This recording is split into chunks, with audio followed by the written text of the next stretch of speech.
3 घंटा भी लगंदा आहिनि, 2.5 घंटा 2 घंटा भी लगंदा आहिनि, मगर हितां जे दोस्तनि हुकुम कयो आहे त हिकिड़े घंटे में सबक़ु पूरो थिए। तंहिं करे मां इंतिहाई कोशिशि कंदुसि त मुख़्तसर में मुख़्तसर तव्हांखे ही सबक़ु ॾिनो वञे। अल्लाहुम्मा सल्ली अला सय्यदना मौलाना मुहम्मद नबी उम्मी व अला आलिहि व सहबिहि बारिक व सल्लिम अदद कुल्लि मालूम लक। ही बुखारी शरीफ जी आख़िरी हदीस है जैं ते हज़रत इमाम बुखारी रहमतुल्लाह अलैहि पंहिंजे किताब बुखारी के ख़त्म फरमायो आहे। इमाम बुखारी 194 हिजरी में पैदा थियो, 256 हिजरी में वफ़ात करे वियो आहे। पैदा थियो शवाल जे महीने में 13 तारीख़ ते जुमे जे ॾींहुं बाद नमाज़ जुमा।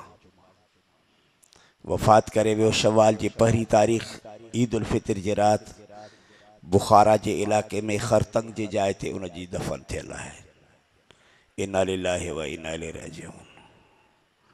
हज़रत इमाम बुखारी रहमतुल्लाह अलैहि पंहिंजे ज़िंदगी में इल्म हदीस जे हासिल करण जे लाइ परे परे जे इलाक़नि जो सफ़र कया। उन जो सबब हीअ आहे त उन वक़्त में दौलत इस्लामिया तमाम वसी थी पई, माना हुकूमत इस्लामिया वसी थी पई। हुकूमत इस्लामिया त हज़रत उमर फ़ारूक के ज़माने में ही वसी थी पई, जो हज़रत उमर फ़ारूक पंहिंजे दौरे खिलाफत 10 सालन में 400 नंढियों वॾियों रियासतूं फ़तह करे दायरे इस्लाम में दाख़िल कयो हुआ। बहरे ओकियानूस के ओरे किनारे का वठी काबुल कंधार ताईं सिंध ताईं इस्लाम जो नगारो वॼी चुको हो। इस्लाम जी रोशनी पहुची चुकी ही माण्हुनि में। काबुल के कंधार के हज़रत उस्मान साईं फ़तह कयो। हे इलाक़ा ईअं उन ज़माने में फ़तह थी चुका हा। तंहिं करे इस्लामी जीअं त ममलिकत तमाम वसी थी चुकी ही ऐं उलमाए मुहद्दिसीन तमाम मुख्तलिफ़ इलाक़नि में फैलजी चुका हा। ताबईन तब ताबईन परे परे वञी करे पहुता हा दीन इस्लाम जे दावत जे सिलसिले में, तालीम जे सिलसिले में। तंहिं करे हज़रत इमाम बुखारी के बल्कि हर हदीस के तलबगार के परे परे इलाक़नि जा सफ़र करना पिया पवनि। तंहिं करे हज़रत इमाम बुखारी रहमतुल्लाह अलैहि 1100 उलमा खां मुहद्दिसीन खां इल्म हदीस के हासिल करण जे लाइ मिस्र, शाम, बगदाद, कूफा, हिजाज यानी मक्का मदीना इलाक़े इन समूरनि इलाक़नि जा सफ़र कया अथसि। हज़रत इमाम बुखारी रहमतुल्लाह अलैहि तक़रीबन 600 हदीसूं सनदन व मतन याद करे छॾियो हुई। हज़रत इमाम बुखारी रहमतुल्लाह अलैहि इल्म हदीस जे इन फन में पंहिंजे ज़माने में अमीरुल मोमिनीन हुया, इमामुल मुहद्दिसीन हुया, क़िबलतुल मुहद्दिसीन हुया। मतलब त कंहिं बि मुहद्दिस में जेके वॾा वॾा औसाफ़ हुजण खपनि उहे सभु जो सभु हज़रत इमाम बुखारी में हुया। इमाम बुखारी रहमतुल्लाह अलैहि 600 हदीसुन मां इंतिखाब फरमाए, चूंड फरमाए 16 सालन में हिन बुखारी शरीफ जो मुसवदो तैयार की। पो मुसवदे जे तैयार करण खां बाद में 16 सालन में पो वरी मक्के मुकर्रम में आयो ऐं इन्हनि समूरनि हदीसुनि जी तनकीह कई, सफ़ाई। उन सफ़ाई जो तरीक़ेकार माना तहक़ीक़ जो तरीक़ेकार जो हिक हिक हदीस के लाइ गुस्ल फरमाईंदो हो आबे ज़मज़म सां। पो वरी सल्लई तो रकातैन पो 2 रकातूं पढ़ंदो हो। वस्तख़रतु मिन अल्लाह, खुदा का इस्तिखारो कंदो हो, मुराक़बो कंदो हो त आया ही हदीस सही आहे या ग़लति आहे। पो जॾहिं उनखे शरह सदर थी पवंदो हो त वाकई ही हदीस सही आहे, तॾहिं उन हदीस के वरी पो तनकीह जे तरीक़े सां, तहक़ीक़ जे तरीक़े सां असर नौ बुखारी के बयास में लिखी छॾींदो। अहिड़ीअ तरह सां 7275 हदीसुनि जो हुन मुसवदो तैयार कयो ऐं किताब तैयार थी वियो। पो वरी इन जे मथां बाबनि जे लॻाइण जे लाइ हज़रत इमाम बुखारी रहमतुल्लाह अलैहि मदीने मुनव्वर वियो। मस्जिद नबवी में पैगंबर साईं जे गुंबद खिज़रा जे छांव में वेही करे 8 10 हदीसुनि जा बाब लगाईंदो वियो। अहिड़ीअ तरह सां उन्हनि हदीसुल मझां फ़िकी मसइले जो इस्तिंबात कंदो वियो। कुल टोटल तक़रीबन बुखारी शरीफ़ में जेके बाब आहिनि 3921 बाब आहिनि। ये जेके 3921 बाब आहिनि ये फ़िकी मसइलनि जा उनवान आहिनि, एतिक़ादी मसइलनि जा उनवान आहिनि। इन लिहाज़ खां बुखारी शरीफ़ इल्म हदीस जो हिकु ख़ज़ानो त आहे, पर इल्म हदीस सां गॾोगॾु इल्म फ़िक़ह जो बि ख़ज़ानो आहे, इल्म तफ़सीर जो बि ख़ज़ानो आहे। किताबुल ईमान खां वठी पछाड़ीअ ताईं हज़रत इमाम बुखारी रहमतुल्लाह अलैहि बुखारी शरीफ़ में हर बातिल फ़िरके जे अक़ाइद जी तरदीद कंदो वियो आहे। किताबुल ईमान में मुर्जन जी तरदीद कई अथसि जेके इर्जाए अमल जा क़ाइल आहिनि। मां तफ़सीलात में न वेंदुसि। अहिड़ीअ तरह सां पछाड़ी में किताबुल तौहीद जंहिंखे किताबु रद्द जोहमिया ऐं मुतज़िला करे चइबो आहे, उनमें हज़रत इमाम बुखारी रहमतुल्लाह अलैहि मुतज़िलनि जी तरदीद जे सिलसिले में इहो किताब रखी, किताबु तौहीद, जंहिंमें मुतज़िलनि जी तरदीद कई अथसि जेके पैगंबर जेके रब करीम जे सिफ़ात जा मुनकिर आहिनि। फ़लासिफ़र बि अल्लाह ताला जे सिफ़ात जा मुनकिर आहिनि, मुतज़िला बि अल्लाह ताला जे सिफ़ात जा मुनकिर आहिनि। मुतज़िलनि जा अञा काफ़ी बातिल अक़ीदा आहिनि जिन में मां न वेंदुसि, जेके शरह क़ाइद में लिखियलु अथव। उन्हनि जे सिर्फ़ बातिल करण जे लाइ हज़रत इमाम बुखारी पोयों किताब तौहीद रखियो। किताब तौहीद सां गॾोगॾु बुखारी शरीफ़ में 84 किताब आहिनि। आख़िरी इहो किताब तौहीद आहे, जंहिंमें ईअं सम्झो त इहो बि किताबुल ईमान आहे, जंहिंमें मुतज़िलनि जे बातिल नज़रिए जी तरदीद कई अथसि त अल्लाह ताला जा सिफ़ात आहिनि। इन्हनि बातिल फ़िरक़नि खां सवाइ बाक़ी जेके बि हनफ़ीन, शाफ़ईन, हम्बलीन, मालिकीन, ये सब जो सब अल्लाह ताला जे सिफ़ात गैर मुतनाही जा क़ाइल आहिनि, कमालात गैर मुतनाही जा क़ाइल आहिनि। त वाक़ई अल्लाह ताला जा सिफ़ात आहिनि। ला हिय आइनु वला गैरो, हुन में शरह क़ाइद में आए थी, यानी ये बारी ताला जा जेके बि सिफ़ात आहिनि मफ़हूमन बारी ताला जे असां चवां ज़ात जा गैर आहिनि, मिस्ताकन बारी ताला जे ज़ात जा आइन आहिनि।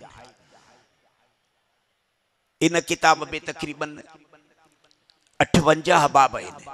58 बाब है आख़िरी जंहिंजी तव्हां तिलावत कई आहे, जंहिंखे हज़रत इमाम बुखारी रहमतुल्लाह अलैहि 58 बाबनि में अल्लाह ताला जे सिफ़ात जेके साबित करण जी कोशिशि कई अथसि किताबुल्लाह मां ऐं पैगंबर साईं जे अहादीस मुबारक मझां। हीउ जेको बाब रखियलु आहे हे मुतज़िलनि जे तरदीद जे सिलसिले में आहे, जो मुतज़िला था चवनि त क़यामत जे ॾींहं ते अल्लाह ताला आमाल जी तौर कंदो ई कोन। आमाल जी तौर उहो करे जंहिंखे ख़बर न हुजे। अल्लाह ताला खे समूरे माकान व मा यकून जी ख़बर आहे। ज़रे पुरज़े ज़रे पुरज़े ज़रे पुरज़े हिक हिक बाने जी ख़बर अथसि। अञा आदम अलैहिस्सलाम पैदा ई कोन कयूं जो हे जेके माण्हू वेठा आहियो न तव्हांजे समूरनि अमल जी ख़ुदा खे ख़बर ई। त न्यू सईदाबाद जा माण्हू कहिड़ा आमाल कंदा, पोइ जॾहिं उन्हनि समूरनि जे आमालनि जी ख़ुदा खे ख़बर आहे त तौर जी ज़रूरत कहिड़ी आहे। हे उन्हनि जो एतिराज़ु आहे। ॿिए नंबर में उन्हनि जो एतिराज़ु आहे त बाबा ही जेके आमाल आहिनि न इन्हनि खे अरबी जे लफ़्ज़नि में या वरी इस्तिलाही एतबार सां इनखे आराज़ चइबो आहे, कैफ़ियात चइबो आहे।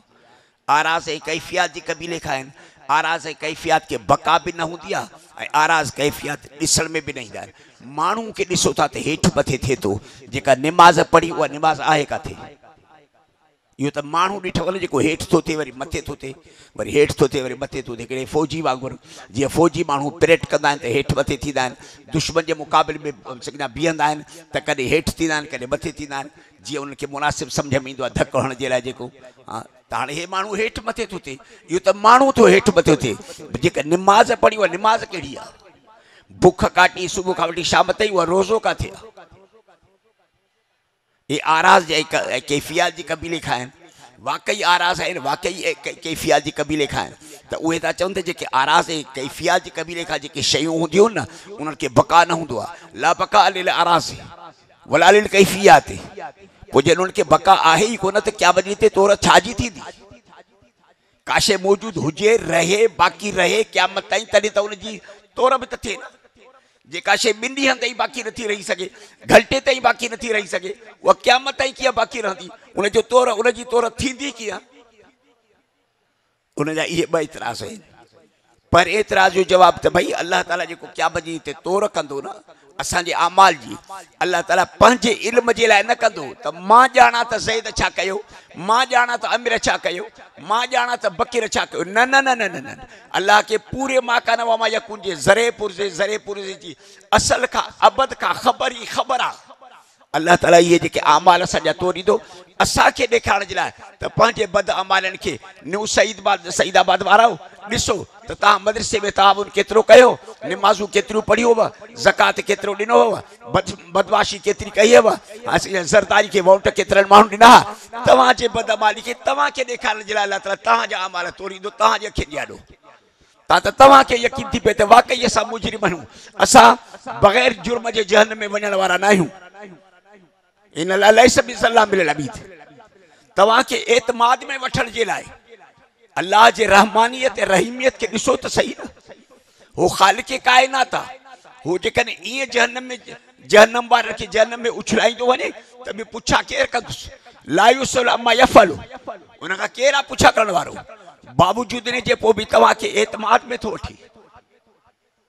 इतां तव्हांखे सबक़ थो ॾे त हिते जेके तव्हां जूं जमायतूं आहिनि, तंज़ीमूं आहिनि, जेके माफ़ोक वारा आहिनि, वॾा आहिनि, उहे पंहिंजे मातहत वारनि खे हर मसइले में एतमाद में वठनि, बग़ैर एतमाद जे वठण जे पंहिंजे तरफ़ खां हुकुमनामा जारी न कनि त हे थिए हीअं थिए हीअं थिए, छो ईअं थिए। असांखे एतमाद में वठ न, दलाइल पेश कर। पंहिंजे लेखे वेठा था तहरीकूं हलायो, तहरीक हलायो न में उनमें ड्राउट पीतव न। आसिफ ज़रदारी खे जेल में आज़ाद कराए ऐं नवाज़ शरीफ खे जेल में आज़ाद कराए ॼण मके मदीने जो हज कयो आहे न। एतमाद में जमात खे वठिबो आहे बाबा, उन खां पोइ कमु कबो आहे। अल्लाह ताला असांखे एतमाद में वठंदो, उन खां पोइ फ़ैसिला कंदो। ताराज़ी टंगी पई हूंदी, जिब्राइल पियो आमाल तोड़ींदो। हा, साहिबुल मवाज़ीन अल जिब्राइल रिवायत में थो अचे त मुंहिंजा अज़ीज़ साथियो, हेॾो सारो जो किताब बुखारी शरीफ़ अल अमालु बिन्नियात खां शुरू थियो ऐं नियत जेका आहे सा बुनियादी शइ आहे। वो ईंदो आहे रिवायतुनि में ईंदो आहे त नियतुल मर्रि ख़ैरु मिन अमलिही, भाई तुंहिंजी नियत तुंहिंजे अमल खां बहितर आहे। अॻु में पंहिंजे नियत खे साफ़ कर, सुथरो कर, उन खां पोइ तुंहिंजे आमाल जी मक़बूलियत पैदा थींदी। तुझे आमाल में मक़बूलियत तॾहिं पैदा थींदी जॾहिं तुझे नियत में इख़लास हुजे, सच्चाई हुजे, रियाकारी न हुजे। इहो सबक़ हज़रत इमाम बुखारी सबक़ आहे पहिरें नंबर में तालिबनि खे, उस्तादनि खे, ॿुधंदड़नि खे थो ॾे। उन खां पोइ थो फरमाए त हाणे बाब कैफ़ कान बदुल वही, बाबा वहीअ जी शुरूआत कीअं थी।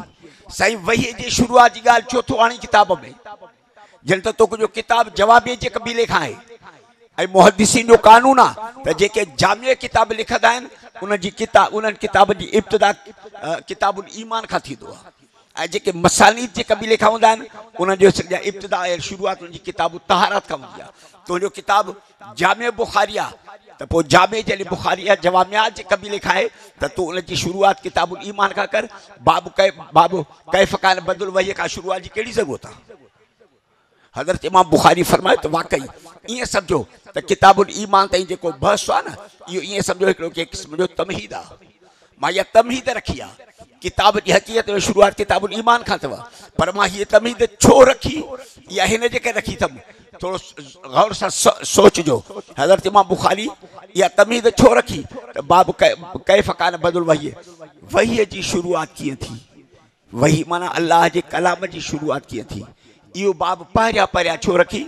इशारो की हिन ॻाल्हि जे तरफ़ त तव्हांजे पूरे शरीयत जो असास, बुनियाद, मादो शरीयत छा माना, यानी तव्हांजे दीन इस्लाम में हर उहो अमल अल्लाह वटि क़ाबिल क़बूल आहे जंहिंजो सबूत क़ुरान मां हुजे, वहीअ सां हुजे।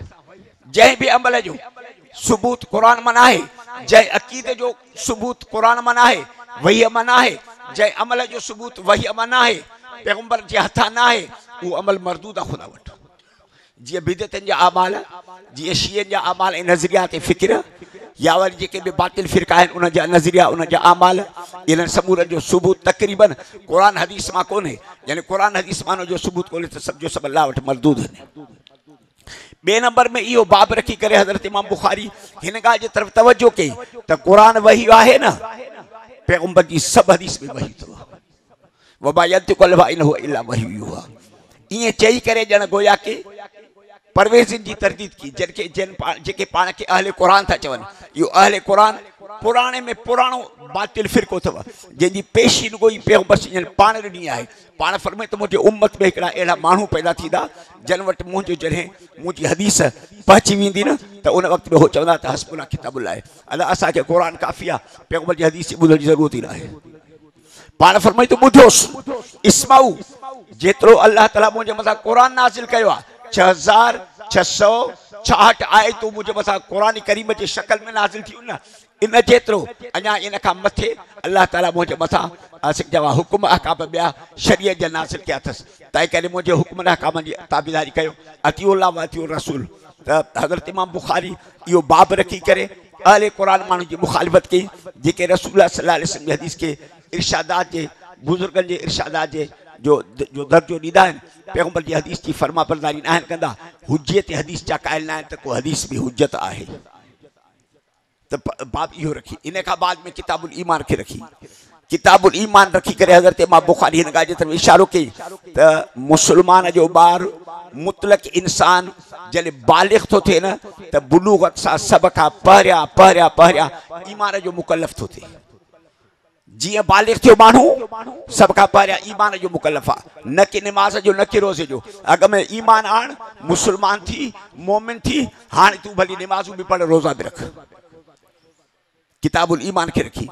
किताबुल ईमान खां बाद में किताबुल इल्म खे आंदई त तव्हांखे अहकाम शरीयत जे अहकामनि जी निमाज़ जी पाकाई जी वग़ैरह जी तव्हांखे ख़बर त पवे न। भला जहल सां कहिड़ी शइ जी मालूमात थींदी, जहल सां का बि शइ मालूम त कान थींदी। ईमान त तो आंदो पर हाणे इस्लामी अहकाम तोखे मालूम त थियनि न। निमाज़ जी ख़बर पवे, रोज़े जी ख़बर पवे, ज़कात जी ख़बर पवे, पाकाई जी ख़बर पवे। तंहिं करे किताबुल इल्म खे आंदई। किताबुल इल्म खां बाद में किताबुल तहारत खे आंदई जो पाकाई हर हिकु इबादत जे लाइ ज़रूरी आहे, ख़ुसूसन निमाज़ जे लाइ ज़रूरी आहे। उन खां बाद में किताबुल सलात आहे, किताबुल ज़कात आहे, किताबुल सौम आहे, किताबुल हज आहे। इन खां बाद में वरी मामलात शुरू था थियनि। हे इबादत जे ज़रिए बाने जो ताल्लुक़ अल्लाह सां थो थिए, अल्लाह जो बाने जो जोड़ ख़ुदा सां थो क़ाइमु थी पवे। ऐं मामलात जे ज़रिए जेके बाज़ार में हिक ॿिए सां वापार पिया था कयो ऐं सॼा पिण ते इन्हनि मामलात जे ज़रिए बाने जो जोड़ बाने सां थो थिए। पोइ वरी मामलात जा बहस थो आणे। मामलात खां बाद में इहे इस्लामी जेके बि आमाल इबादात ईमानियात आमाल ऐं सॼा मामलात जॾहिं हिकिड़े मुल्क में जारी थिया नाफ़िज़ थिया माशाअल्लाह इस्लामी मुल्क थी पियो उन में सॼा इस्लामी क़वानीन भी जारी थिया। पर हाणे इन्हनि समूरनि जो तहफ़ुज़ बि त करिणो आहे न। ख़ारिजी दाख़िली सॼा धाड़ेलनि खां ऐं ख़ारिजी दाख़िली जेके इस्लाम जा दुश्मन आहिनि ऐं जेके गद्दार आहिनि उन्हनि समूरनि खां इन इस्लाम जे समूरनि अहकाम जो तहफ़ुज़ बि त कजे। किताबुल मग़ाज़ी खे आंदई। उन खां बाद में किताबुल तफ़सीर खे आंदो अथसि। उन खां बाद में ईअं आस्ते आस्ते आख़िर पछाड़ी में किताबुल एतिसाम बिल किताब सुन्नत त आमाल जो नमूनो कीअं हुजे। निमाज़ त पढ़ी पर उन जो नमूनो छा हुजे, ज़कात ॾी उन जो नमूनो छा हुजे, ख़ैरात जो अमल करी पर उन जो नमूनो छा थिए, वुज़ू त करी पर उन जो नमूनो छा थिए। आमाल जा नमूना ऐं अशकाल ऐं शक्लूं जेको आहे सो इन किताबुल एतिसाम बिल किताब सुन्नत सां बयानु कयो वियो आहे। आख़िर में वरी किताब तौहीद खे आणे करे हिन ॻाल्हि जे तरफ़ इशारो कई त भई जेके बि इस्लामी आमाल आहिनि उहे वक़्तन फ़वक़्तन मुनक़ता थी सघनि था। तव्हां सुबुह जी निमाज़ पढ़ी वरी बसि सदाई त माण्हू निमाज़ में न आहे, वरी जॾहिं ॿिए पढ़ी अचे ॿिए पढ़ी खां बाद में वरी इन किताब आहे तां त टे पढ़ी अचे टे पढ़ी खां बाद में इन किताब आहे तां त सिजल थो अचे तां त सुम्हणी अचे। पर ईमान हिकिड़ी अहिड़ी शइ आहे जंहिंमें दवाम तसलसुल इस्तिमरार ज़रूरी आहे। जीअं तो बुलूगत सां कलमो पढ़ियो न हाणे इन ईमान ऐं इस्लाम जो दवाम ज़रूरी आहे। तां इन ई कलमे ते इन इस्लाम ते इन दीन ते मरी करे क़ब्र में वञी करे पहुचे। तंहिं करे अव्वल में बि किताबुल ईमान आख़िर में भी किताबुल ईमान आंदई। हाणे हिन बाब जो मतिलबु ही आहे हज़रत इमाम बुखारी गोया के हिकिड़े सुवाल जो जवाब ॾिए थो। मुतज़िलनि जी तरदीद त आहे पर सुवाल जो जवाब ॾिए थो। उहो सुवाल ही आहे त हिकिड़े माण्हूअ ईमान खां वठी इल्म खां वठी निमाज़ुनि खां वठी रोज़नि हज ज़कात खां वठी मामलात खां वठी बय खां वठी हिब शिरा खां वठी मग़ाज़ी खां वठी तफ़सीलात खां वठी इत्साबिल किताब सुन्नत का वठी पूरे इस्लाम जे मथा हिकड़े मानू मुकम्मल सारी जिंदगी अमल करे ॾेखारियो ॿुधायो त सही त इन जे इन आमाल जा नतीजा समरा इन मानू के कुछ मिलंदा या न मिलंदा कि मुफ्त में लोड़ी मुफ्त में नमाज पढ़ी मुफ्त में ज़कात ॾिनी आखिर इन पूरी जिंदगी जे आमाल जो समरो छा निकिरंदो नतीजो छा निकिरंदो त ही किताब जा बाब रखी त बाब कौलिल्लाह व नज़ल मवाज़ीन यो बाब आदई त भाई ताजे पूरे जिंदगी जा आमाल फुजूल न विंदा बल्कि इन समूरन जो हिसाब किताब थी दो इन जी तौर थी दी पो तरजीह जे बुनियाद ते तवा जा फैसला थीदा खलतु अमल सालिह व आखिर सय्या जेकने तहा जा अमल सालिह जेकने भारी थी पौदा त तवा जन्नती थी पौदो पर जेके तवा जा गंदा आमाल भारी थी पौदा त तवा जहन्नमी थी पौदो ये ना त तवा जे सजी जिंदगी जा आमाल फुजूल हले विदा हिय जी हाने इलेक्शन साली फुजूल वई 50 अरब पैसा हिन इलेक्शन ते खर्च थियो आ 50 अरब ये पैसा कादे विया रातों रात जड़ बिगड़ी आ बस हाँ को नतीजो ही न निकतो सही माना में जन वोट दिनो उन जा वोट जन धूड़ में हलिया विया इलेक्शन थी बस पजल के जन के चूंडड़ो उनके चूंडे छड़ियो तो अल्लाह ताला तो फरमाए तो तवा जे पूरे जिंदगी जा जेके आमाल थींदा उन समूरन जी असां तौर कंदासीं बाकायदे सां मीज़ान आदल कायम थींदो मीज़ान अदल कायम करे करे तवा जे आमाल जी असां तौर कंदासीं त हज़रत इमाम बुखारी रहमतुल्लाह अलैह हिन बाब के पछाड़ी में आंदो हज़रत इमाम बुखारी जे किताब के लिखियो है हिन किताब जो नालो आहे बुखारी शरीफ हिन के असहुल कुतुब बाद किताबिल्लाह चयो वेंदो आहे माना कुरान करीम खां बाद में ज़ोर सही में सही किताब बुखारी आहे बुखारी जे तसनीफ़ का अग में हज़रत इमाम शाफ़ई असहुल कुतुब बाद किताबिल्लाह अल मौता चवंदो हो त मौता इमाम मालिक रूए ज़मीन ते कुरान करीम का बाद में सही किताब आहे छो त मौता जे अंदर जेका सनद आहे न आला में आला सनद जेका हज़रत इमाम मालिक के रिवायतूं मिलियूं आहिनि सुनाई जे कबीले खां आहिनि माना ॿ वास्ता आहिनि हेॾा पैगंबर जी ज़ात गिरामी आहे हेॾा इमाम मालिक आहे विच ते ॿ वास्ता आहिनि सुनाई जे सुनाई वाली सनद हज़रत इमाम बुखारी जे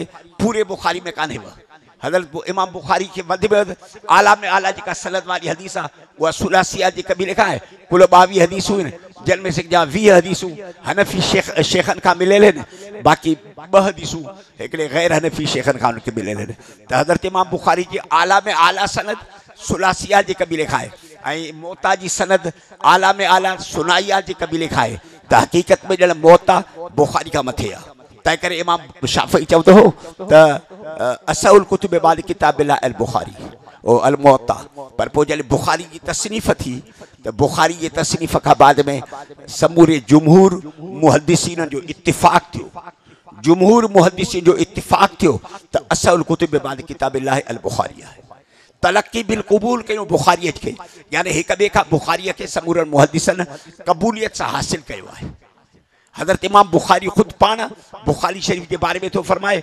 जअलतुहु हुज्जतम बैनी व बैन अल्लाह क़यामत जे ॾींहं ते मां अल्लाह ताला पूछा कंदो इमाम बुखारी तो कहिड़ा आमाल आंदा आहिनि पंहिंजे नजात जे लाइ त मां उन जे आॾो पेश कंदुसि सिर्फ़ु बुखारी किताब खे रब करीम जे करे हीअ ख़िदमत क़बूल आहे त मुंहिंजे नजात जो फ़ैसिलो फरमाए ऐं उम्मीद आहे त इंशाअल्लाह हज़रत इमाम बुखारी जे त नजात जो फ़ैसिलो थींदो पर रूए ज़मीन ते कुर्रई अर्ज़ ते जन उलमान बुखारी शरीफ जो दर्स तदरीस हलायो आहे जन तालिबन पढ़ियो आहे जन हेॾे सारे वॾे मजमो बुखारी जे दर्स खे ॿुधो आहे इंशाअल्लाह इन समूरनि जे नजात जो फ़ैसिलो थींदो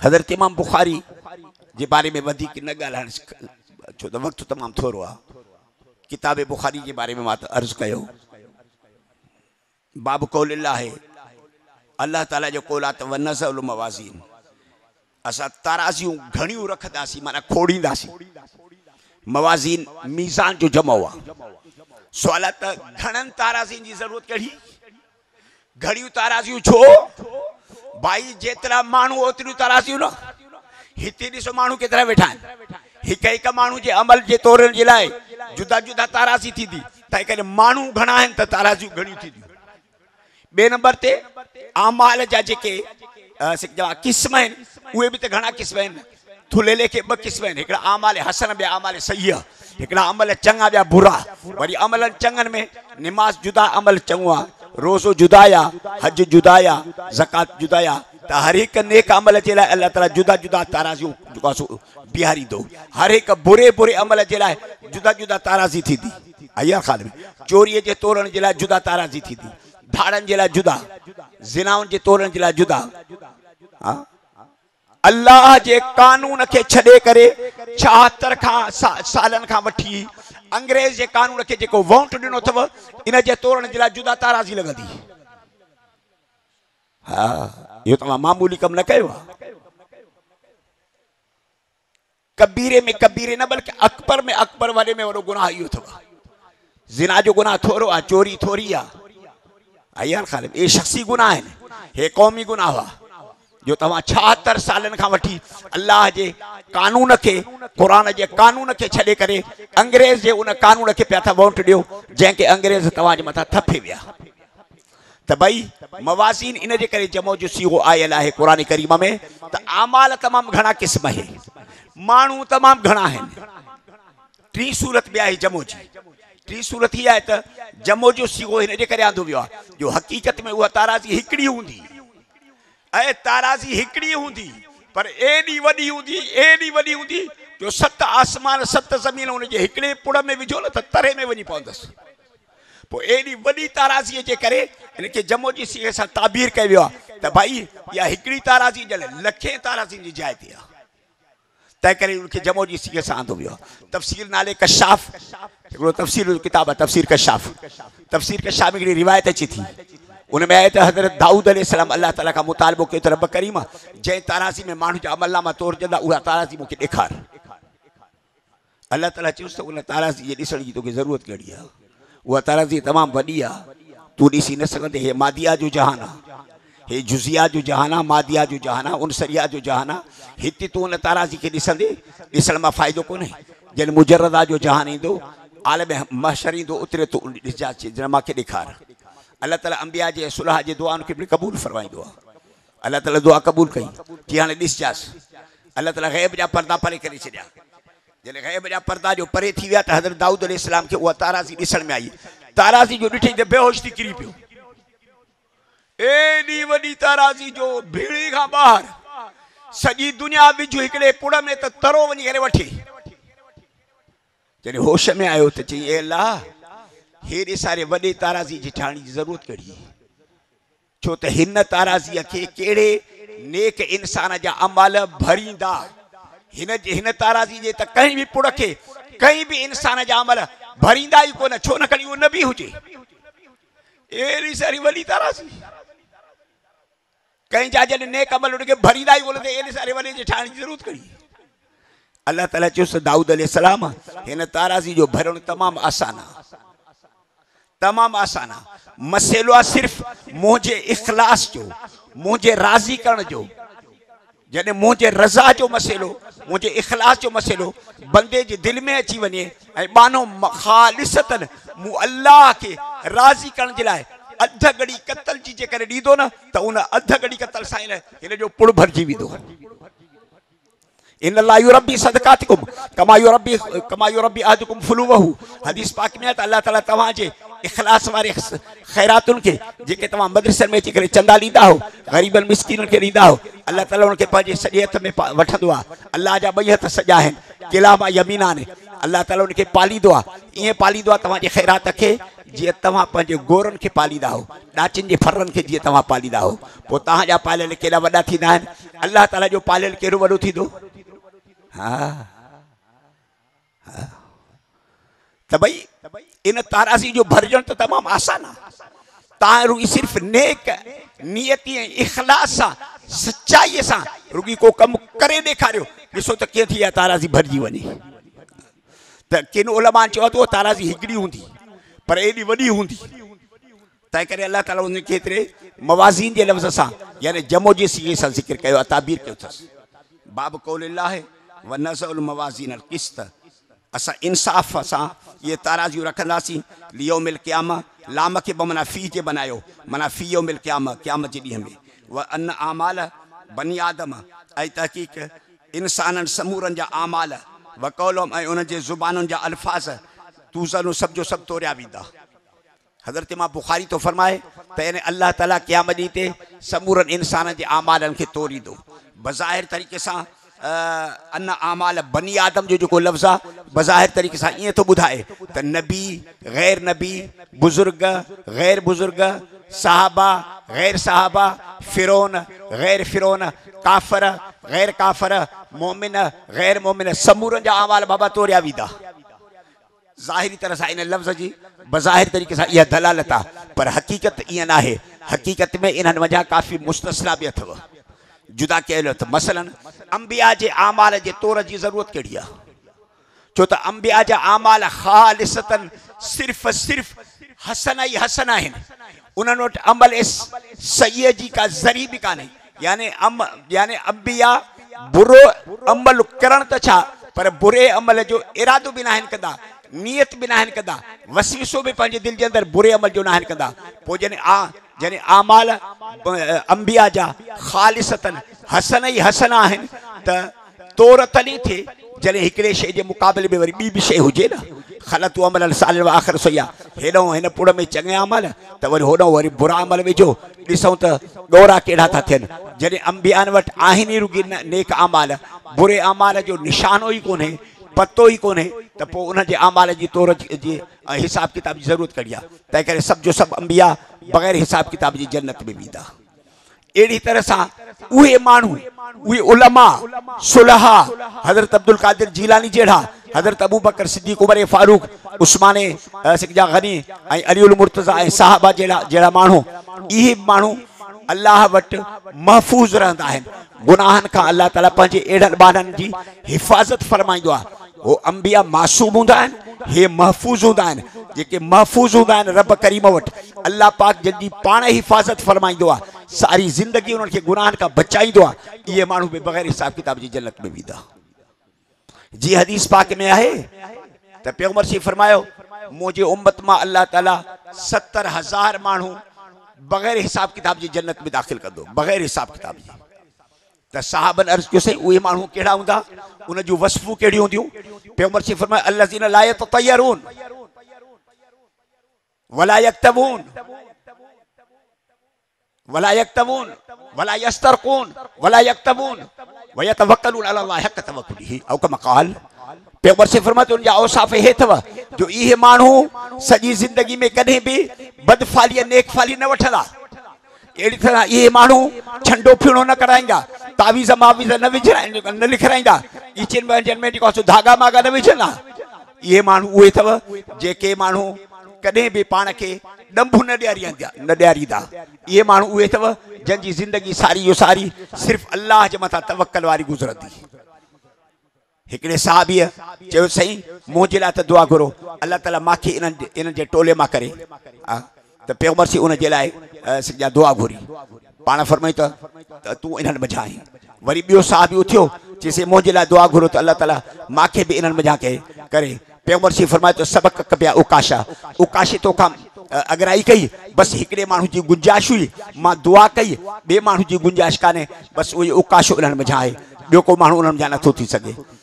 पर इब्न माजा किताब आहे हदीस जो आख़िरी किताब आहे, उन में आहे त अल्लाह ताला वरी इन 70,000 माण्हुनि मां हिकु हज़ार सां वरी 70,000 ॿिया जन्नत में दाख़िल कंदो।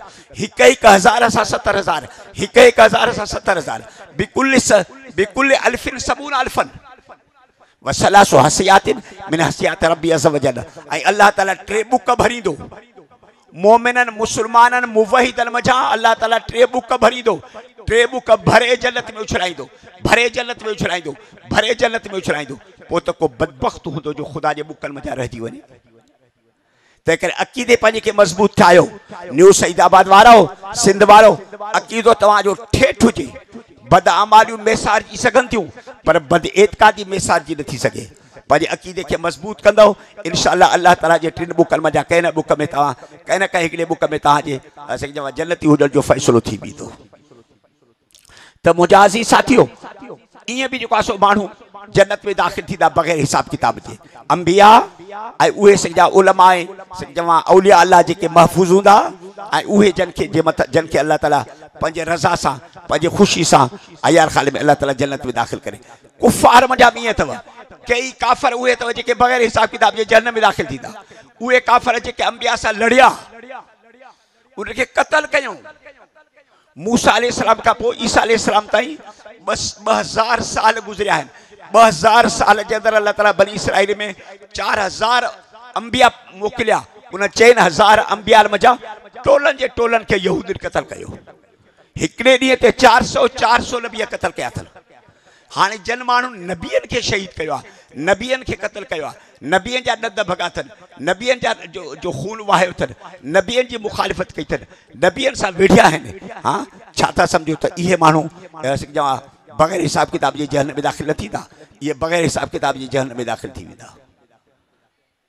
भली खणी दुनिया में उन्होंने बाक़ी का नेक अमल कयो भी हूंदो, उन नेक अमल के का भी तरजीह कान्हे। अल्लाह ताला जे नेक अमाल जो बदिलो उनके दुनिया में ॾेई छॾींदो। त अहिड़े क़िस्म जा कुफ़ार बि बग़ैर हिसाब किताब जी जहन्नम में दाख़िल थींदा। व अन आमाल बनी आदम व कौलहुम, इंसान जा आमाल ऐं उन्हनि जा कौल। कौल माना तव्हां ज़ुबान सां जेको ॻाल्हायो था न, इहो तव्हांजे ज़ुबान वारा अल्फाज़ बि क़यामत ॾींहं ते तोड़िया वेंदा। अयाल ख़ान अगरचे आराज़ जे कबीले खां आहिनि, अगरचे इहे कैफ़ियात जे कबीले खां आहिनि, मगर आराज़ ऐं कैफ़ियात खे अॼुकल्ह असां इंसान ई पंहिंजे दिमाग़ जे तरीक़े सां अहिड़े क़िस्म जूं मशीनरियूं ठाहियूं अथऊं जो उन्हनि मशीनरियुनि में इन्हनि आराज़ ऐं कैफ़ियात जी महफ़ूज़ कयूं था, इन जी हिफ़ाज़त कयूं था, सालनि जा साल इन जी हिफ़ाज़त था कयूं। ॾिसो टेप रिकॉर्ड में तव्हां आवाज़नि जी कीअं था हिफ़ाज़त कयो, मेमरियुनि में तव्हां हिफ़ाज़त कीअं था कयो। हालांकि आवाज़ बि आराज़ ऐं कैफ़ियात आहिनि, तव्हां उन जी हिफ़ाज़त था पिया कयो। अहिड़ी तरह सां साईं चवां सिज जे किरणनि खे तव्हां वठी करे वरी बैटरियुनि में कीअं था उन जी हिफ़ाज़त कयो। ऐं बुख़ार जे गर्मीअ खे जी तौर थिए थी, उन जे लाइ तव्हां ताराज़ी बनाई आहे, थर्मामीटर, उन सां तौर कयो था त हिन माण्हू में हेतिरो बुख़ार आहे, हिन माण्हू में जी शुगर हेतिरे क़दुरु चलियल आहे, हिन माण्हू में ब्लड प्रेशर हेतिरो क़दुरु थियल आहे, अॼु सर्दी हेतिरी आहे, अॼु गर्मी हेतिरी आहे। तव्हां इंसान पंहिंजे दिमाग़ जे ज़रिए अलाए त केतिरा ताराज़ियूं ठाहियूं अथव जन सां कैफ़ियात खे आराज़ खे जी तौर कयो था, हिफ़ाज़त कयो था। छा अल्लाह ताला जेको ख़ालिक़ काइनात आहे उनखे इहा ताक़त न आहे जो क़यामत जे ॾींहं ते अहिड़े क़िस्म जूं ताराज़ियूं ठाहे जन ताराज़ियुनि में तव्हांजे आमाल जी तौर थिए ऐं अल्लाह ताला तव्हांजे आमाल जी हिफ़ाज़त करे क़यामत ताईं। तंहिं करे इहे हिकिड़ी क़िस्म जा अहिड़ा ॿाराणा एतिराज़ आहिनि मुतज़िलनि जा जन खे चवां जन खे ॿार बि रद्द करे सघनि था पिया ऐं तव्हां जूं ॻाल्हियूं बि तोड़ियूं वेंदियूं। ज़ुबान जा जेके अल्फाज़ आहिनि उहे बि तोड़िया वेंदा, ज़ुबान जा अल्फाज़, छो त ज़ुबान जा अल्फाज़ असुल में तव्हांजे आमाल जा सबब बणजंदा आहिनि। अॻ में हिक ॿिए खे गारियूं ॾींदा हो, पोइ वरी हिक ॿिए खे कुहाड़ियूं हणंदा हो, जेको कुहाड़ियूं हयव हिक ॿिए खे बंदूक हयव झेड़ो कयव, इहो झेड़े जो नतीजो छाजे करे इहो निकितो, झेड़ो तले थियो जॾहिं त तव्हां हिक ॿिए खे गारियूं ॾिनव। त ज़ुबान वारा जेके अल्फाज़ आहिनि इहे त हथनि पेरनि जे आमाल जा अञा बि चवां सबब आहिनि अयाल ख़ाल में, इन्हनि जा चवां बहाना आहिनि। तंहिं करे ज़ुबान जे कौलनि जी बि जेको आहे तौर थींदी, अल्फाज़नि जी जेके ज़ुबाननि मां निकिरनि था, ऐं ज़ुबान जे अल्फाज़नि मां बुरा अल्फाज़ बि निकिरनि था, ज़ुबान मां सुठा बि त निकिरनि था न। सुठा अल्फाज़ जीअं ॾिसो पैगंबर जे मथां तव्हां दुरूद पढ़ो या क़ुरान करीम जी तिलावत कयो, त पोइ क़ुरान करीम जी तिलावत कयव त इहे बि त अल्फाज़ आहिनि, ज़ुबान मां निकिता न। इहे अल्फाज़ जो ज़ुबान तां निकिरनि था, इन जी जो तौर थींदी चइबो त इहे हादिस आहिनि, चइबो त क़ुरान करीम जी तिलावत बि हादिस आहे ऐं ॼण मख़लूक आहे। तंहिं करे उलमा जुमहूर उलमा जो चवणु आहे त जेको कलाम नफ़्सी आहे माना अल्लाह वटि जेको कलाम आहे उहो क़दीम आहे, उहो मख़लूक न आहे, उहो हादिस न आहे। पर जेको क़ुरान लफ़्ज़ी आहे माना जंहिंखे तव्हां पंहिंजे ज़ुबान सां पढ़ो था ऐं किरायत था कयो, उहे क़ुरान जा अल्फाज़ जेके तव्हांजे ज़ुबान सां अदा था थियनि इहे ॿियनि अल्फाज़नि वांगुरु मख़लूक आहिनि। ईअं चई करे हज़रत इमाम बुखारी व कौलम जो लफ़्ज़ चई करे हज़रत इमाम बुखारी गोया के हज़रत इमाम अहमद बिन हम्बल जे मसलक जी तरदीद थो करे। हज़रत इमाम अहमद बिन हम्बल कलाम नफ़्सी जे त क़दीम हुजण जो क़ाइल आहे, पर हज़रत इमाम अहमद बिन हम्बल कलाम लफ़्ज़ी जे बि क़दीम हुजण जो क़ाइल आहे, पूरे जुमहूर जे ख़िलाफ़। हो तो चवे त जेका जंहिं मस सां क़ुरान करीम खे लिखियो थो वञे, जंहिं कलम सां लिखियो थो वञे, जंहिं पने ते लिखियो थो वञे, इहे सभु जो सभु क़दीम आहे। हालांकि इन जे क़दीम हुजण जा पूरी उम्मत क़ाइल न अथव। त हज़रत इमाम बुखारी गोया के व कौलम जो लफ़्ज़ चई करे हज़रत इमाम अहमद बिन हम्बल जी तरदीद थो करे, जॾहिं त हज़रत इमाम अहमद बिन हम्बल हज़रत इमाम बुखारी जे उस्तादनि में दाख़िल आहे। वक़ौलहुम तूसन माण्हुनि जा आमाल बि तोरिया वेंदा, माण्हुनि जूं जे ज़ुबान वारियूं ॻाल्हियूं बि तोरी वेंदियूं। त इन ज़ुबान ते कंट्रोल कयो। हिकिड़े साहबीअ पैगंबर से चयोसि मांखे वसियत कर, पाण फरमायो त अमसिक अलैक लिसानक, ज़ुबान पंहिंजी जी संभाल कर, कंट्रोल कर पंहिंजी ज़ुबान जी। जो ज़ुबान मां जेके अल्फाज़ निकिरनि था इहे ईअं सम्झो त जहन्नम जा जे अंदरि दाख़िल करण जे लाइ लाबारा थी पवंदा। वकाल मुजाहिद, मुजाहिद नाले हिकिड़ो मुहद्दिस आहे, उहो तो चवे त अल क़िस्तास या अल कुस्तास अल अदल जे माना में अथव। किस्तास जे लफ़्ज़ जी माना आहे इंसाफ़, पर छा में बिरूमियत, रूमी ज़ुबान में, रूमी लुगत में किस्तास जी माना आहे अदल आहे। इन ते एतराज़ थो पवे त रूमी ज़ुबान में किस्तास जी माना अदल आहे। इहो ई लफ़्ज़ क़ुरान करीम में अलाए त केतिरनि जाइनि ते आयल आहे, किस्तु किस्तास वग़ैरह, इहो त लफ़्ज़ क़ुरान करीम में अचे थो। पोइ इन जी माना त क़ुरान करीम में अजबी लफ़्ज़ आयो, भई इन्नहु लक़ुरानुन अरबियुन मुबीन। अल्लाह ताला तो फरमाते हे मुंहिंजो क़ुरान अरबी ज़ुबान, चिट्टे ज़ुबान में मां मोकिलियो थमांव। त इन आयत जे ते इहा ॻाल्हि ख़िलाफ़ थी पई। उलमा था फरमाए त इन आयत जे बुनियाद ते ॼण इहो एतिराज़ थी सघे थो त रूमी ज़ुबान जे लफ़्ज़ खे क़ुरान में छो आंदो वियो। उन जा ॿ जवाब अथव। हिकिड़ो जवाब हीअ आहे त भई किस्तास, किस्त अदल जे माना में आहे, रूमी ज़ुबान में बि आहे, अरबी ज़ुबान में बि आहे। इन खे वज़अ मुश्तरक करे चइबो आहे, यानी हिकिड़ो अहिड़ो लफ़्ज़ जंहिंजो वज़अ हुन लुगत में बि थियल आहे, साॻे ई लफ़्ज़ खे साॻे ई माना जे लाइ हिन ॿोली में बि उनखे ठाहे वियो आहे। तंहिं करे इनखे असां मुतरादिफुल वज़ाइन बि चइबो आहे ऐं इनखे इश्तराकुल वज़अ बि चइबो आहे। भई इहो लफ़्ज़ मुश्तरक आहे। हाणे क़ुरान करीम में जो आंदो वियो आहे अदल जे माना सां न, त रूमियत जे एतबार सां न, अरबियत जे एतबार सां आंदो वियो आहे। छो त अरबी में बि इहो ई लफ़्ज़ इंसाफ़ जे माना सां आहे, रूमी ज़ुबान में बि इहो ई लफ़्ज़ इंसाफ़ जे माना सां आहे। त पोइ तव्हां हरू भरू उनखे क़ुरान करीम में रूमियत जे लिहाज़ खां छो था एतबार कयो, अरबियत जे लिहाज़ खां एतबार कयोसि। ऐं ॿियो वरी जवाब हीअ आहे त ॿियो हिकिड़ो जवाबु आहे त इन लफ़्ज़ आजमी इज़स्तामलतुल अरब व अजराहु मजरा व अजराहु मजरल बिनाए वल एराब व तारीफ़ व तनकीर। ऐं कानून आहे त जॾहिं जंहिं बि लफ़्ज़ अजमीअ खे अरब जा माण्हू इस्तेमालु कनि ऐं उन जे मथां पंहिंजे क़वानीननि खे जारी कनि, मसलन काथे मोरब कयूंसि, काथे मबनी कयूंसि, काथे मुनसरफ़ो कयूंसि, काथे ग़ैर मुनसरफ़ो कयूंसि, त हाणे इहो लफ़्ज़ अजमी जंहिंखे अरबनि पंहिंजी ॿोलीअ में इस्तेमालु करे उन जे मथां पंहिंजे क़वानीननि खे बि इस्तेमालु कयो, हाणे इहो अरबी थी वियो, सारा अरबियन इहो अरबी थी वियो। भली घणी किस्त जो लफ़्ज़ अजबी लफ़्ज़, पर जॾहिं अरबनि उनखे इस्तेमालु कयो पंहिंजे ज़ुबान अरबीअ में ऐं उन जे मथां पंहिंजे अरबी ज़ुबान जा क़वाइद कानून बि जारी करे छॾियूं, हाणे इहो अरबी थी वियो। जीअं चइबो आहे न आंच दर नमक, आंच दर काने नमक रफ़्त नमक शुद्ध, इहो फारसी जो हिकिड़ो मक़ूलो आहे त जेका बि शइ जेको आहे सो लूण जे खाण में पइजी वई न ऐं लूणु थी वियो न त हाणे इहो लूणु करे चइबो बसि। मसलन का ॻोह लूण जे खाण में, लूण जो हिकिड़ो खॾो आहे वॾो, हाँ जिरे वञो, 5 जिरे वञो, 10 जिरे वञो, 20 जिरे वञो, 100 जिरे वञो, खॾो आहे। पाणी अहिड़ा अथव हिन धरतीअ जे मथां काफ़ी जाइनि ते जेके उहे पाणी ॼण लूणु थी पवंदा आहिनि। हाणे उन लूण वारे पाणीअ में तलाव में हिकिड़ी ॻोह काहे पई, काहे पई त मरंदी न, काहे पवण सां उहा मरी पई, अंदरि मरी पई, ॻरी वई, ख़तमु थी वई, ॾिसण में कुझु बि नथो अचे, को बुझ बि तव्हांखे ॾिसण में नथो अचे। हाणे तव्हां इनखे इन असां खाइण जे इनखे लूण खे इस्तेमालु कयो आहे न कयो, शरीयत में हुकूमत भली इस्तेमालु कयो, इस्तेमालु करण जो जाइज़। त अरबी जे ज़ुबान में जेको बि अल्फाज़ ईंदो, अरबी जा कानून उन जे मथां जारी थींदा, अरबी थी वेंदी।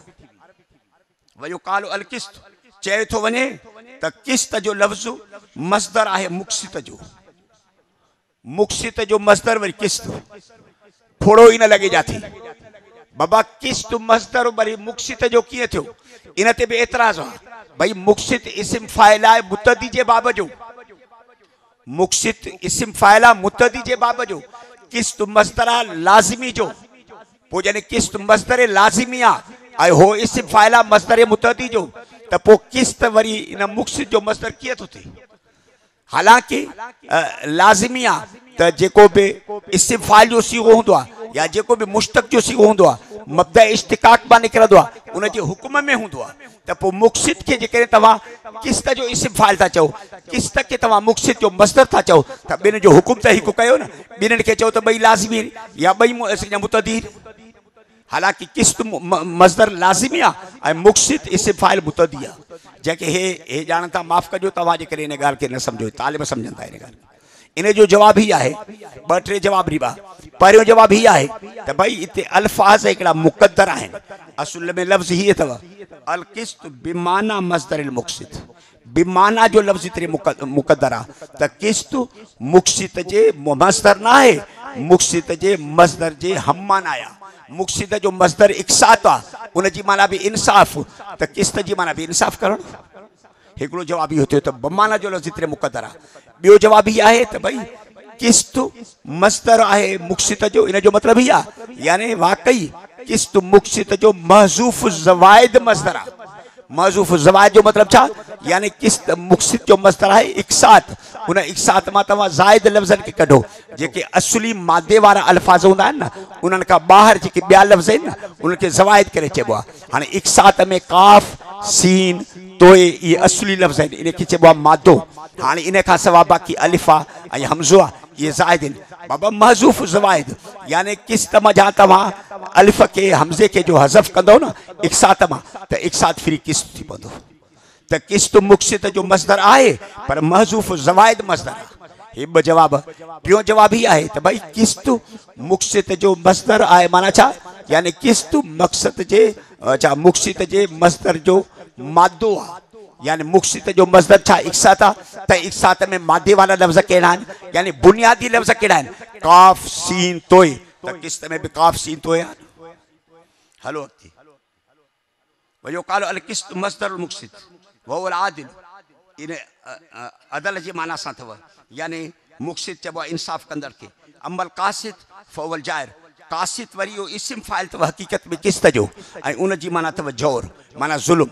इते बि एतिराज़ पवंदो त भई क़िस्त जी माना इंसाफ़ आहे। पूरे क़ुरान करीम में क़िस्त जो लफ़्ज़ 15 जायुनि ते इंसाफ़ जी माना सां थो अचे। जाथे काथे क़िस्त जो लफ़्ज़ इंसाफ़ जी माना सां आहे। हा, हाणे इन क़िस्त जो लफ़्ज़ जॾहिं पाण इंसाफ़ जी माना सां आया त उन जो वरी इस्म फ़ाइल, माना उन मां जेको इस्म फ़ाइल जो सिगो चीरजी निकितो अल कासिद, उन में वरी ज़ुल्म जी माना इहो कीअं, जॾहिं त मब्दा इश्तिकाक यानी कि मस्दर ऐं मुश्तक जे सिगे जे दरमियान में हम आहंगी हम माना हुजणु ज़रूरी आहे। जीअं ज़रब ऐं ज़ारिब, अल इल्म ऐं आलिम, अशरुब ऐं शारिब, इन्हनि समूरे लफ़्ज़नि खे तालिब सम्झनि था। इते ॾिसो जेको मस्दर जो सिगो आहे ऐं मस्दर मां जेको वरी चीरजी निकितो आहे, इन जी माना हिकु अथव।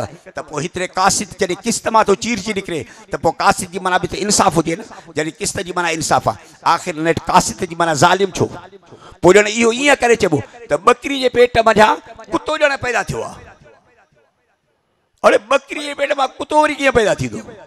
क़िस्त जी माना इंसाफ़, वरी उन जे पेट में कासिद पैदा थियो आहे ज़ुल्म वारी वारा सां। अम्बल कासितुन फ़कानुल जहन्नम हतबा, अल्लाह तो फरमाए जेके ज़ालिम हूंदा उहे क़यामत जे ॾींहं ते जहन्नम जो ॿारण थी पवंदा।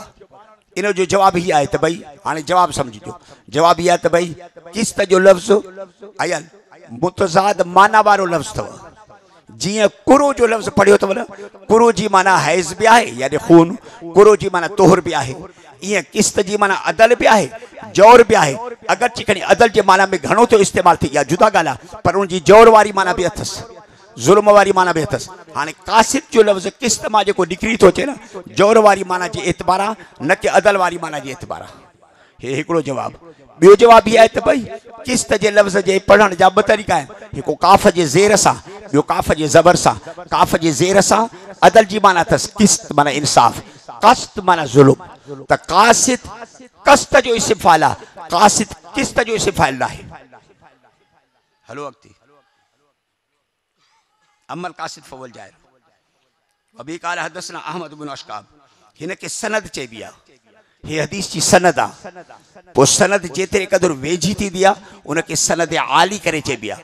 हज़रत इमाम बुखारी जी वेझी में वेझी सनद, यानी इमाम बुखारीअ खां पोइ रसूलुल्लाह सल्लल्लाहु अलैहि वसल्लम जन तमामु वेझा हुजनि, माना विच ते सनद में रिजाल जेके ॾिसी तमामु थोरा थी पवनि, त पोइ इनखे सनद आली करे चइबी आहे। इहा हज़रत इमाम बुखारी जी आली में आली जेका सनद आहे माना वेझी में वेझी सनद सुलासिया जी कबीले खां अथव बसि, सुनाइयात न आहे।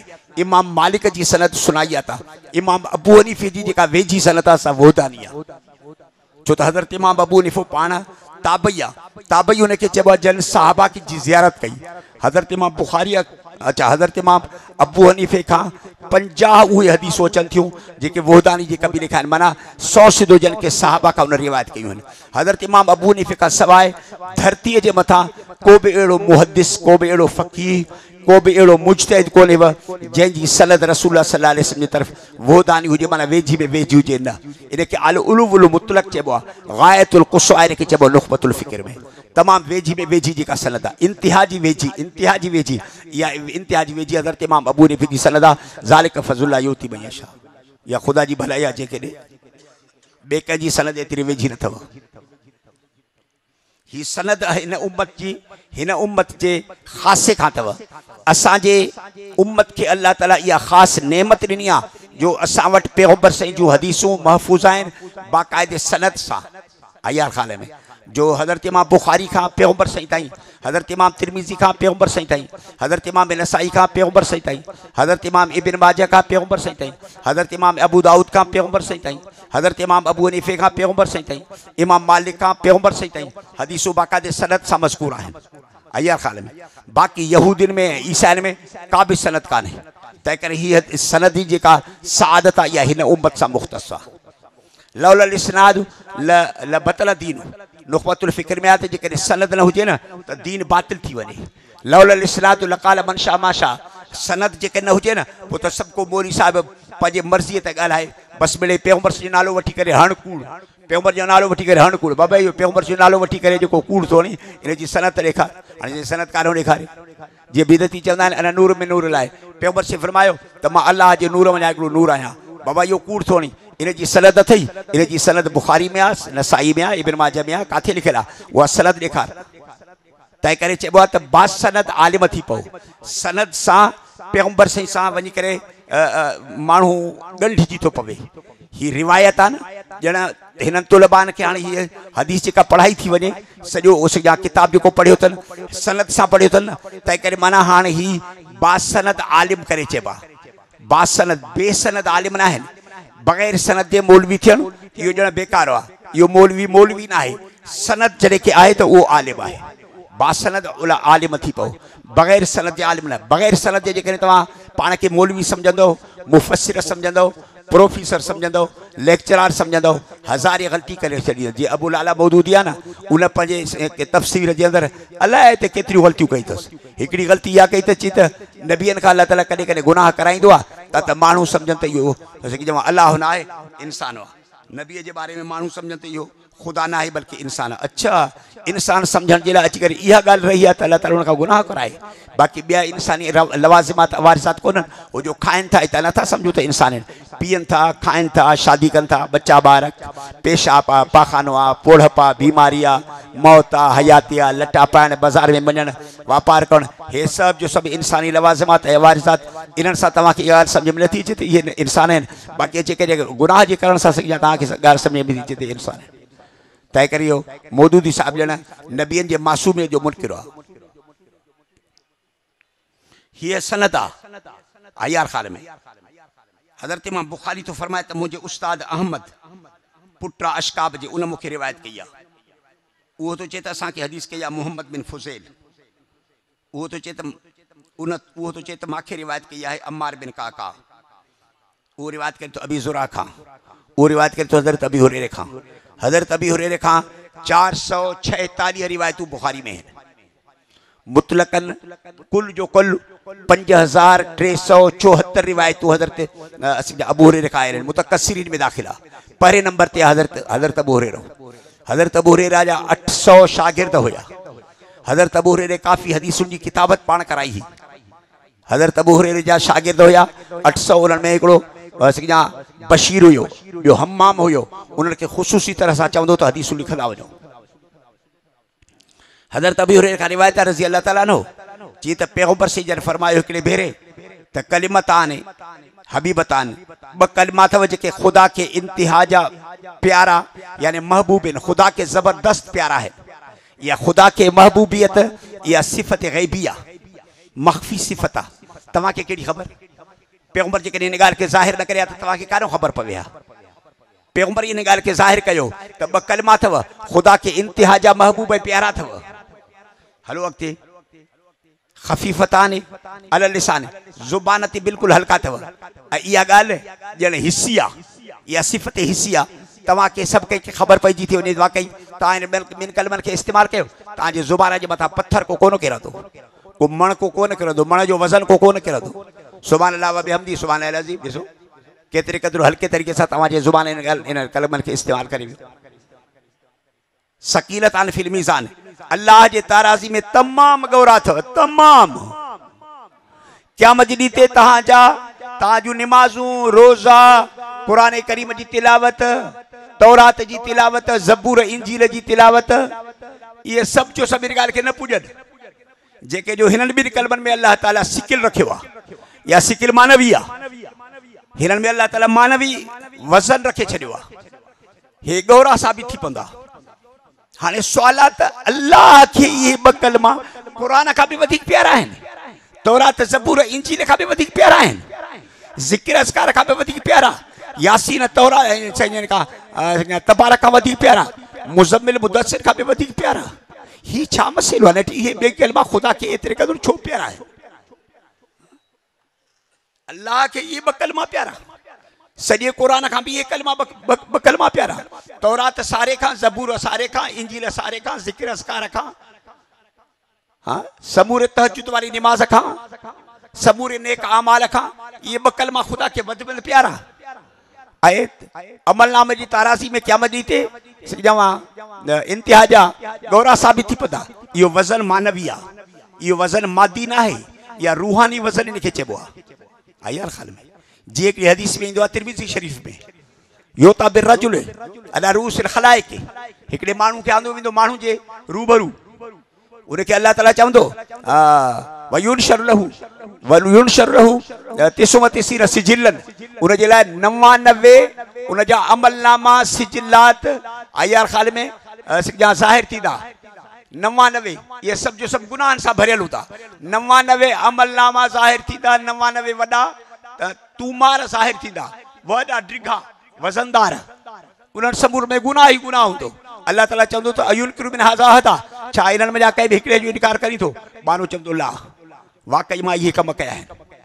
बसि बानो हाणे इंतज़ार में हूंदो त मूंखे जन में उछलाए थो वञे, उछलाए थो वञे। बसि एतिरे में अल्लाह ताला जी तरफ़ खां आवाज़ ईंदो, या अब्दी इन लक हसरतुन ईंदी, तुंहिंजे लाइ मूं वटि हिकिड़ी चङाई आहे, ला ज़ुल्म यौम अलैक, तुंहिंजे मथां जो ज़ुल्म कोन थींदो। बसि ईअं चवण सां ई हिकिड़ो रुको ज़ाहिर थी पवंदो, माना हिकिड़ो पनो ज़ाहिर थी पवंदो, नंढड़ी हिकिड़ी चिठी ज़ाहिर थी पवंदी। फी अशद फी शहादतु ला इलाहा इल्लल्लाह व अशहदु अन्न मुहम्मद अब्दुहु व रसूलुहु, इन में शाहिदी लिखियल हूंदी त अल्लाह वहदहु ला शरीका, मां शाहिदी थो ॾियां त अल्लाह खां सवाइ ॿियो कोई मुंहिंजो ख़ालिक मालिक कोन्हे, मुंहिंजो माबूद कोन्हे, मुंहिंजे इबादत जो लाइक़ु न आहे, ऐं मां शाहिदी ॾियां थो त मुहम्मद सल्लल्लाहु अलैहि वसल्लम अल्लाह जा रसूल अल्लाह जा बाना आहिनि। इहा शहादत जा इहे ॿ कलमा इन में लिखियल हूंदा। बसि जॾहिं इनखे ताराज़ी जे सॼे पुड़ में रखिबो, ऐं बाक़ी जेके तूमार आहिनि 99 उहे जॾहिं खॿे पुड़ में अची वेंदा त उहे टंगिजी पवंदा, ऐं हे जेको हिकिड़ी चिठी आहे, इहा हिकिड़ी चिठी वज़नदार थी पवंदी। अल्लाह ताला उन बाने जे लाइ जन्नत जो फ़ैसिलो करे छॾींदो। त इहो हिकिड़ी चिठीअ में पने जी हेतिरी चिठी, इहो जो वज़नदार थी थो पवे त इहो वज़न मादी न आहे, इहो वज़न मानवी आहे, इहो रूहानी वज़न इनखे चइबो आहे। रूहानी तरह सां इहो वज़नदार थियो, यानी इहो वज़न इन्हनि ॿिनि कलमनि जो वज़न आहे। अशहदु अल्ला इलाहा इल्लल्लाह, अशहदु अन्न मुहम्मद रसूलुल्लाह, इन्हनि ॿिनि शहादतुनि जो इहो वज़न अथव। छो त अल्लाह जो नालो पूरी काइनात में वज़नदार आहे। ॿिए नंबर ते नबी मोहम्मद सल्लल्लाहु अलैहि वसल्लम जो नालो पूरी काइनात में वज़नदार आहे। इन्हनि नालनि खां वधीक ॿी का शइ वज़नदार त आहे कान। अल्लाह ताला उनजे जन्नत जो फ़ैसिलो करे छॾींदो।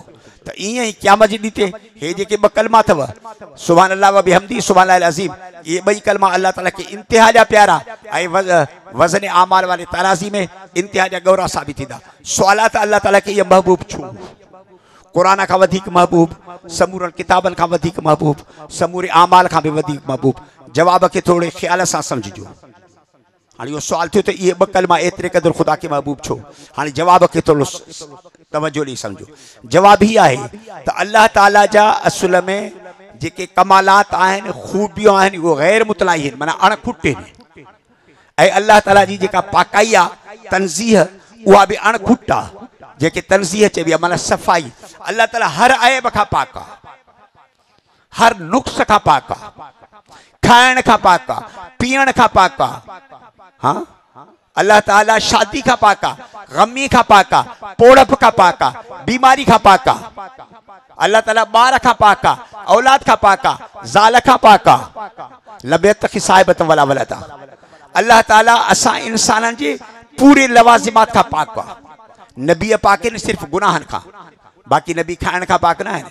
खाईंदा बि आहिनि, पीअंदा बि आहिनि, शादियूं बि कंदा आहिनि, पाखानो बि कंदा आहिनि, पेशाब बि कंदा आहिनि, बीमार भी थींदा आहिनि, मौत भी थींदी अथनि, हयाती भी ईंदी अथनि, हलाकत भी ईंदी अथनि। अल्लाह ताला इन समूरे लवाज़िमात खां पाक आहे। वरी कमालात खे ॾिसंदो त पूरी काइनात में जेके कमाल काथे बि आहिनि, काथे भी का खूबी आहे त उन खूबी जो असल मंबउ अल्लाह ताला जी ज़ात आहे। कुल कमालात जो मालिक अल्लाह जी ज़ात, कुल तंज़ीहात जो मालिक भी अल्लाह जी ज़ात।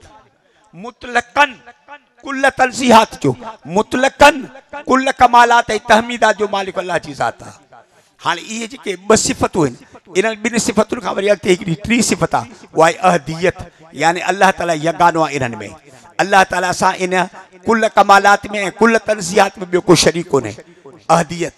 ऐं वरी चौथी सिफ़त त काइनात पूरीअ में अल्लाह ताला जी ज़ात अकबरुल कबाइर आहे, इंतिहाई बुलंद ज़ात आहे।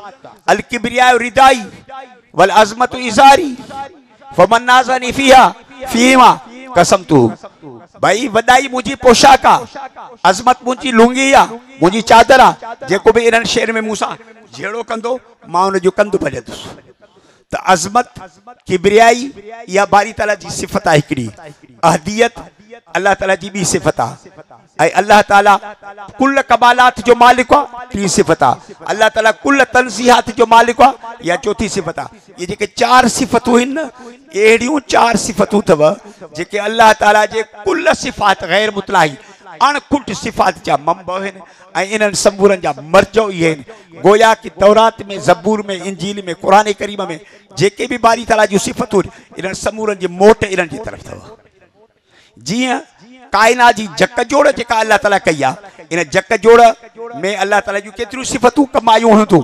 बावजूद इन जे पोइ बि हज़रत शाह वलीउल्लाह रहमतुल्लाह अलैहि तौर फरमाए त अल्लाह ताला जूं जक जोड़ वारी सिफ़तूं चार आहिनि, माना चैन में बंदि अथव बस। इब्दाउ तख़लीक़ तदबीर तदल्ली इन चैन में बंदि अथव। वरी अहिड़ी तरह सां जीअं हज़रत शाह वलीउल्लाह फरमाईंदो आहे त भई 1.25 लख नबियनि जूं शरीयतूं, 1.25 लख नबियनि जूं शरीयतूं ॾिसो केतिरियूं शरीयतूं आहिनि, मगर आहिनि इहे चैन उसूलनि में बंदि। तहारत, इख़बात, समाहत, अदालत। त तमामु हिकु समंदर खे हिकिड़े कोहरे में ॼण बंदि थो कयो वञे। अल्लाह जूं अणखुट सिफ़तूं आहिनि, अणखुट कमालात आहिनि, अणखुट तंज़ीहात आहिनि। अल्लाह जी यगानगी आहे, अल्लाह जी किब्रियाई अज़मत आहे। अल्लाह ताला जूं इहे सभु जो सभु जेके सिफ़तूं आहिनि, ये अणखुट सिफ़तूं इन चैन में बंदि अथव। यानी बारी ताला मुतलकन चवां हर ऐब खां मुनज़्ज़ह आहे। बारी ताला मुतलकन हर कमाल जो मालिक आहे, हर खूबी जो मालिक आहे। इहो अल्लाह यगानो आहे, उन सां गॾु ॿियो को कोन्हे। इहो अल्लाह तमामु बुलंद आहे, इहो अल्लाह अकबरुल कबीर आहे, इन सां ॿियो कोई शरीक कोन्हे। त इहे जेके चार सिफ़तूं आहिनि न, अल्लाह जे समूरल सिफ़तुनि जा मंबउ आहिनि, मर्जो आहिनि, मरकज़ आहिनि। समूरे सिफ़ात जी मोट इन्हनि चइनि जे तरफ़ थिए थी। जहिड़ियूं सिफ़तूं तव्हां अल्लाह जूं ॾिसो, तौरात में ॾिसो इन चइनि जे तरफ़ मोट कंदा, ज़बूर इंजील में इन चइनि जे तरफ़ मोट कंदा, क़ुरान करीम में जेके भी सिफ़तूं आहिनि इन चइनि जे तरफ़ मोट कंदव। तंहिं करे इहे चार जेके सिफ़तूं आहिनि न, अहिड़ियूं त सिफ़तुनि जो इनखे मक़ामात उलूहियत करे चइबो आहे। यानी अल्लाह जे उलूहियत जो दारो मदार इन्हनि चइनि ते अथव। फ़र्ज़ कयो इन चइनि में जेकॾहिं का बि हिकिड़ी सिफ़त बारी ताला में कान्हे त ख़ुदा ख़ुदा ई न आहे। तंहिं करे इहे जेके चार सिफ़तूं आहिनि, कुल कमालात, कुल तंज़ीहात, सभ जा जॾहिं मर्जो आहिनि, मंबउ आहिनि। तंहिं करे इन चइनि सिफ़तुनि खे, अल्लाह ताला जी चइनि सिफ़तुनि खे ज़िक्र करण सां बानो अल्लाह ताला के इंतिहा जो महबूब तो थे। ये चार सिफ़तूं अल्लाह ताला के महबूब हैं। इमाम बुखारी इन चइनि सिफ़तुनि खे हिकिड़े जाइ ते बाक़ाइदे तफ़सील तरीक़े सां ज़िक्र कयो आहे। 988 सिफ़े ते 988 सिफ़े ते आहे त पैगंबर से का पूछा क्यों सही केड़ा कलमा अल्लाह ताला के वध वध महबूब आहिनि। पैगंबर से फरमातो अरबाउन 4 कलमा खुदा के वध वध महबूब अथव। सुभान अल्लाह वल्हम्दुलिल्लाह वला इलाहा इल्लल्लाह वल्लाहु अकबर। त उते ॼण गोया के मनसूस तरीक़े सां 4 सिफ़तूं बयान थियल आहिनि। हिते 3 मनसूस आहिनि। सुभान अल्लाह बि नस थियल आहे, अल्हम्दुलिल्लाह बि नस थियल आहे, अज़ीम अज़मत खुदा जी इहा बि नस थियल आहे। हाणे जेको अल्लाह समूरे चवां ऐबन उयूबन नुक़्सन खां पाक आहे, जेको अल्लाह समूरे कमालात जो मुंबई मरकज़ आहे, जेको अल्लाह अकबरुल कबाइर आहे, ज़ाहिर आहे त इहो ई अल्लाह वहदहु ला शरीक आहे। तंहिं करे फरमाई त तारासी में ये बई कलमा इंतिहा जा गोरा साबित थींदा। सुभान अल्लाह व बिहम्दिही सुभान अल्लाहिल अज़ीम। हदीस पाक में तो चे मथे आहे ज़िक्र कयल।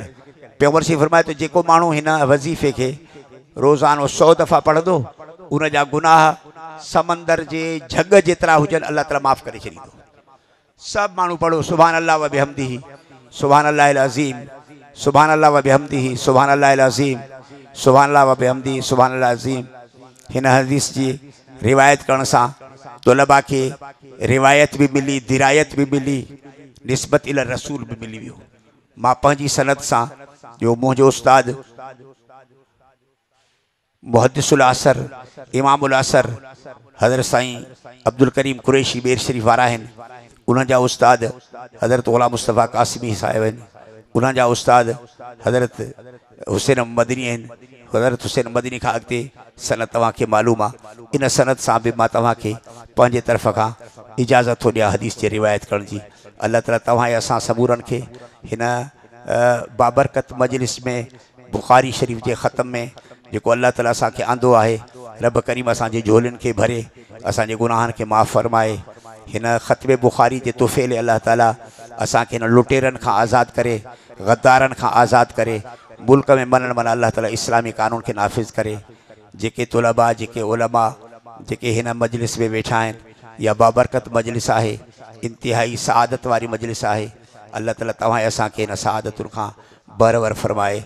व आखिरु दावाना अल्हम्दुलिल्लाहि रब्बिल आलमीन। अल्लाहुम्मा अग़फ़िर लना ज़ुनूबना व कफ़िर लना सय्यिआतिना रब्बना आतिना फ़िद दुनिया हसना व फ़िल आख़िरति हसना व क़िना अज़ाबन नार। अल्लाहुम्मा अग़फ़िर लना व लि आबाइना व लि आबाइ आबाइना व लि उम्महातिना व लि उम्महाति उम्महातिना व लि औलादिना व लि औलादि औलादिना व लि जमील मुस्लिमीन वल मुस्लिमात वल मोमिनीन वल मोमिनात। अज़्बिल बास रब्बन नास वशफ़न तशाफ़ी ला शिफ़ा इल्ला शिफ़ाउ का शिफ़ा ला युग़ादिरु सकमा। अज़्बिल बास रब्बन नास वशफ़न तशाफ़ी ला शिफ़ा इल्ला शिफ़ाउ का शिफ़ा ला युग़ादिरु सकमा। अज़्बिल बास रब्बन नास वशफ़न तशाफ़ी ला शिफ़ा इल्ला शिफ़ाउ का शिफ़ा ला युग़ादिरु सकमा।